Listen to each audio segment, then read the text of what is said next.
सोने का अंडा देने वाली मुर्गी की कहानी। एक गांव में एक किसान अपनी पत्नी के साथ रहता था। उनका एक छोटा सा खेत था जहां वे दिन भर परिश्रम किया करते थे। किंतु कठोर परिश्रम के उपरांत भी कृषि से प्राप्त आमदनी उनके जीवन यापन हेतु पर्याप्त नहीं थी और वे निर्धनता का जीवन व्यतीत करने हेतु विवश थे। एक दिन किसान बाजार से कुछ मुर्गियां खरीद लाया। उसकी योजना मुर्गियों के अंडे विक्रय कर अतिरिक्त धन उपार्जन था। अपनी पत्नी के साथ मिलकर उसने घर के आंगन में एक छोटा सा दरबा निर्मित किया और मुर्गियों को उसमें रख दिया। भोर होने पर जब उन्होंने दरबे में झांक कर देखा तो आश्चर्यचकित रह गए। वहां अन्य अंडों के साथ एक सोने का अंडा भी पड़ा हुआ था। किसान उस सोने के अंडे को अच्छी कीमत पर जौहरी के पास बेच आया। अगले दिन फिर उन्होंने दरबे में सोने का अंडा पाया। किसान और उसकी पत्नी समझ गए कि उनके द्वारा पाली जा रही मुर्गियों में से एक मुर्गी अद्भुत है। वह सोने का अंडा देती है। एक रात पहरेदारी कर वे सोने का अंडा देने वाली मुर्गी को पहचान गए। उसके बाद से वे उसका खास ख्याल रखने लगे।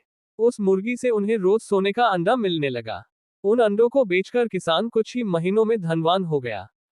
किसान अपने जीवन से संतुष्ट था, किंतु उसकी पत्नी लोभी प्रवृत्ति की थी। एक दिन वह किसान से बोली, आखिर कब तक हम रोज एक ही सोने का अंडा प्राप्त करते रहेंगे? क्यों न हम मुर्गी के पेट से एक साथ सारे अंडे निकाल लें। इस तरह हम उन्हें बेचकर एक बार में इतने धनवान हो जाएंगे कि हमारी 7 पुश्तें आराम का जीवन व्यतीत करेगी। पत्नी की बात सुनकर किसान के मन में भी लोभ घर कर गया। उसने मुर्गी को मारकर उसके पेट से एक साथ सारे अंडे निकाल लेने का मन बना लिया। वह बाजार गया और वहां से एक बड़ा चाकू खरीद लाया। फिर रात में अपनी पत्नी के साथ वह मुर्गियों के दरबे में गया और सोने का अंडा देने वाली मुर्गी को पकड़कर उसका पेट चीर दिया। किंतु मुर्गी भीतर से सामान्य मुर्गियों की तरह ही थी। उसके पेट में सोने के अंडे नहीं थे। किसान और उसकी पत्नी अपनी गलती पर पछताने लगे। अधिक सोने के अंडों के लोभ में पड़कर वे रोज मिलने वाले एक सोने के अंडे से भी हाथ धो बैठे थे। सीख, लालच बुरी बला है। ऐसी कहानी सुनने के लिए चैनल को सब्सक्राइब करें।